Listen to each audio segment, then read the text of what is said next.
Mesdames, Mesdemoiselles, Messieurs, bonjour, c'est le week-end et nous sommes le dimanche 9 octobre 2016. Aujourd'hui, nous reviendrons comme chaque dimanche sur les événements financiers, les principaux événements financiers de la semaine dernière et analyserons la façon dont ils ont affecté les marchés des matières premières, des actions et des devises. Le dollar américain est à son plus haut niveau depuis juillet.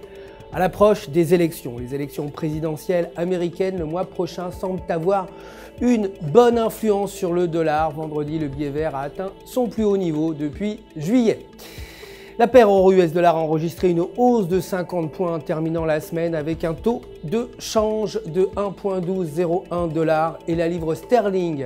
La paire livre sterling US dollar a continué de chuter en post-Brexit, perdant 182 points pour atteindre 1,2434 $. La paire dollar américain, dollar canadien a quant à elle clôturé en hausse, gagnant 78 points pour terminer la semaine à 1,3296 $ canadiens. Les cours de l'or ont terminé sur une note mitigée vendredi. Le COMEX a reculé de 0,09%, clôturant à 1251,90 $ l'once. En revanche, le cours spot de l'or s'est apprécié de 0,22%, terminant à 1257,08 $ l'once.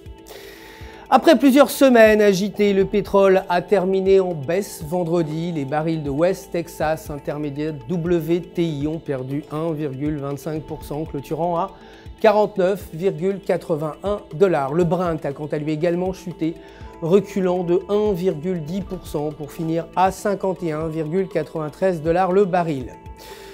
La pression du marché pour que la Fed augmente le taux d'intérêt à un jour a conduit le S&P 500 à son niveau le plus bas depuis 7 jours. Vendredi, le S&P 500 a clôturé avec une baisse de 0,33%, terminant à une valeur de 2153,74 points.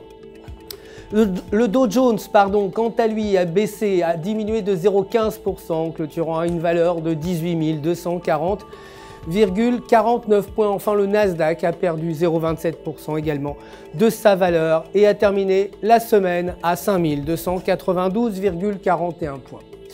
Voilà, c'est la fin de notre résumé des grands événements financiers de la semaine dernière. Je vous retrouve évidemment avec grand plaisir demain matin pour la suite de l'actualité des marchés, pour une nouvelle semaine en bourse avec les dernières informations. Jusque-là, connectez-vous sur www.ufx.com pour tous vos besoins en trading. Et vous le savez, votre coach personnel en trading est prêt à répondre à toutes vos questions. Tout le centre d'assistance d'UFX se joint à moi pour vous souhaiter une excellente semaine sur les marchés.